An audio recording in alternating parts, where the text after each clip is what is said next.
Okay မိကျွန်တော်ပြောချင်တာကျွန်တော်က2004ခုနှစ်မှာ69မှာ10နောက်ပြီးဘွဲရခဲ့ကျွန်တော်ဒီဘက်ဒေတာကိုရောက်တဲ့အခါကျမှကျွန်တော်တို့နိုင်ငံပြည်တွင်းထဲမှာရှိတဲ့ဘွဲရတွေအားလုံးမှန်တယ်ဒီဘက်ရောက်လာတဲ့အခါတခြားလုပ်ငန်းကြီးမှာလုံးဝဝင်လို့မရဘူးကျွန်တော်တို့မှာပြန်လောက်ရပါတယ်တခြားသူများတွေလုပ်တဲ့ undead ဒိန်းချတွေဒီလိုလုပ်ငန်းတွေမှာလောက်ရပါတယ်ဒီလိုလုပ်ငန်းတွေမှာလောက်ရပါတယ်အဲ့ကြတော့အမေတို့ NND ပါတီဖွဲ့နေကျွန်တော်တို့နောက်ထပ်တက်မဲ့မျိုးဆက်တဲ့လူငယ်တွေပညာရေးကိုဘလို့အစင်းတန်းမြောက်သူများနိုင်ငံနဲ့ရှင်မောင်တန်းပြီးလုပ်ပေးနိုင်မလဲဆိုတော့ကျွန်တော်တို့သိချင်ပါတယ်ဟုတ်ပြီအဲ့တော့ဒီပညာရေးဆိုတာဟာခက်နဲ့လျော်ညီဖို့လိုပါတယ်နော်အဲ့ဒါသိပ်ပြီးတော့အရေးကြီးတယ်ခက်နဲ့လျော်ညီဖို့လိုတယ်ဘာဖြစ်လို့ပြောနေလဲဆိုတော့အခုသားပြောသားတာဘွဲရတယ်လို့ပြောတယ်တက်ကယ်ဘွဲရတိုင်းခက်နဲ့လျော်ညီတဲ့ပညာရတာမဟုတ်ဘူးအဲ့လိုပြောရတဲ့အကြောင်းရင်းကဘာလဲဆိုတော့အခုကျမတို့ပြည်သက်တွေအများကြီးသိမှာပါတောင်ကိုရီးယားဆိုတာဟာဒီအာရှမှာအင်မတန်မှတိုးတက်နေတဲ့နိုင်ငံတစ်ခုဖြစ်ပါတယ်အခုတောင်ကိုရီးယားမှာဗာပြဿနာတစ်ခုဖြစ်လာလဲဆိုတော့သူတို့ပညာရေးစနစ်ကလည်းကမ္ဘာပေါ်မှာအကောင်းဆုံးဆိုပြီးတော့သူကကြော်ကြားနေပါတယ်ဒါပေမဲ့အခုတောင်ကိုရီးယားမှာတက္ကသိုလ်ဘွဲရတယ်အလုံးမရတဲ့ပြဿနာကြီးဖြစ်တယ်ဘာဖြစ်လို့လဲဆိုတော့တက္ကသိုလ်ကသင်ပေးလိုက်တဲ့တချို့ပညာရပ်တွေကအခုခေတ်မှာ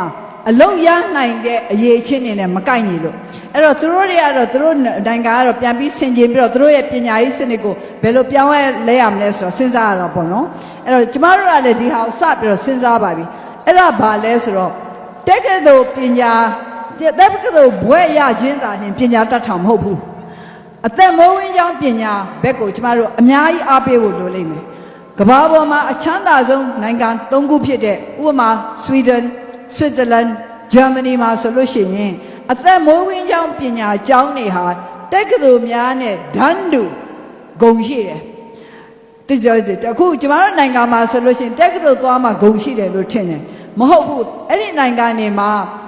ဒီအသက်မွေးဝမ်းကြောင်းပညာကျောင်းသွားတွေကျောင်းသူကျောင်းသားတွေကိုတက္ကသိုလ်ကျောင်းသူကျောင်းသားတွေနဲ့ဒန်းတူလူအတိုင်းဝိုင်းရမြင်တယ်ကျမဆွစ်ဇာလန်ကိုသွားတော့အဲ့ဒီလိုအသက်မွေးဝမ်းကြောင်းပညာသင်ကျောင်းမှာပညာသင်နေတဲ့ကလေးတချို့နဲ့ကျမတွေ့တယ်ဒါကိုစိတ်ဝင်စားလို့အဲ့ကျမကမေးတယ်သူတို့ဘာဖြစ်လို့တက္ကသိုလ်မတက်လဲလို့တက်လို့ဘာဖြစ်လို့တက္ကသိုလ်သွားဖို့မသွားပဲနဲ့သူတို့15နှစ်ဆိုရင်ရွေးရတယ်အသက်15နှစ်မှာသူတို့တက္ကသိုလ်သွားမလားအသက်မွေးဝမ်းကြောင်းပညာသင်တန်းတွေသွားမလားဆိုတော့အဲ့ဒီကလေးတွေကပြောတယ်သူတို့ကဒီလိုစာကြက်ရတယ်ပေါ့နော်စာကြက်တဲ့စနစ်မျိုးနဲ့အဲ့ဒီလိုမျိုးပညာမရှာခြင်းဘူးတဲ့သူတို့လက်တွေ့ကြကြလုပ်ချင်တဲ့စိတ်ရှိတယ်တဲ့ဒါမှမဟုတ်သူတို့အသက်မွေးဝမ်းကြောင်းပညာကျောင်းကိုသွားတယ်တဲ့ဒါတော့ကျမကျောင်းကတကျောင်းနဲ့မဟုတ်ပါအများကြီးရှိတယ်သူတို့3ယောက်ကတနေရာစီရလာတာဒါကျမမေးကြည့်တယ်ဒီတော့တက္ကသိုလ်ကျောင်းသူမဟုတ်တော့ကျောင်းသားမဟုတ်တော့ဟိုခွဲခြားပြီးတော့ဆက်ဆံတာမြင်ရလားကိုယ့်ရက်ကိုယ့်ရွာရကိုယ့်လူမှုအတိုင်းဝိုင်းရသူတို့ကတော့ဟိုတက္ကသိုလ်ကျောင်းသူကျောင်းသားမဟုတ်ဘူးအသက်မွေးဝမ်းကြောင်းပညာကျောင်းသူကျောင်းသားတွေပဲဆိုပြီးတော့နှိမ်ပြီးတော့မြင်သလားဆိုတော့သူတို့အားတင်သွားတယ်မမြင်ပါဘူးတဲ့မမြင်ပါဆိုတော့ကျမလည်းနည်းနည်းအားတင်သွားတယ်ဘာလို့ကျမတို့အရှိပိုင်းမှာအရှိတိုင်းတွေကအဲ့ဒီလိုနည်းနည်းဂုံမဲ့တယ်လို့ပဲပြောမလားမသိဘူးနည်းနည်းခွဲကြတယ်လေဒါအဲ့စိတ်တွေရှိတယ်အဲ့တော့ကျမကပြောတယ်ဘာဖြစ်လို့မခွဲကြလဲဆိုတော့သူတို့စဉ်းစားတယ်နောက်တော့သူတို့ပြောတယ်ကျွန်တော်တို့ဟာတဲ့ကျောင်းပြီးလို့ရှိရင်တက္ကသိုလ်ဘွဲ့ရတယ်နဲ့ဒန်းတူဝင်ငွေကောင်းကောင်းနဲ့အလုပ်ရနိုင်တယ်တဲ့လူအတိုင်းဝိုင်းမှာသူတို့တဲ့အဆင့်မနှိမ်ဘူးတဲ့သူတို့နဲ့အဆင့်တူဒန်းတူနေနိုင်တယ်တဲ့အဲ့တော့ကျွန်တော်တို့ကိုဘယ်လိုအနှိမ်မှာလဲဆိုတော့အဲ့တော့ကျမသဘောပေါက်သွားတယ်နောက်ဆုံးကြတော့ပညာဆိုတာကိုယ့်ဘဝမှာယက်တည်ရေးအတွက်လိုအပ်တဲ့အရေးချင်းတွေကိုပညာလို့ခေါ်တယ်ဘွဲ့တစ်ခုရှိုံနဲ့ပညာတတ်တာမဟုတ်ပါဘူး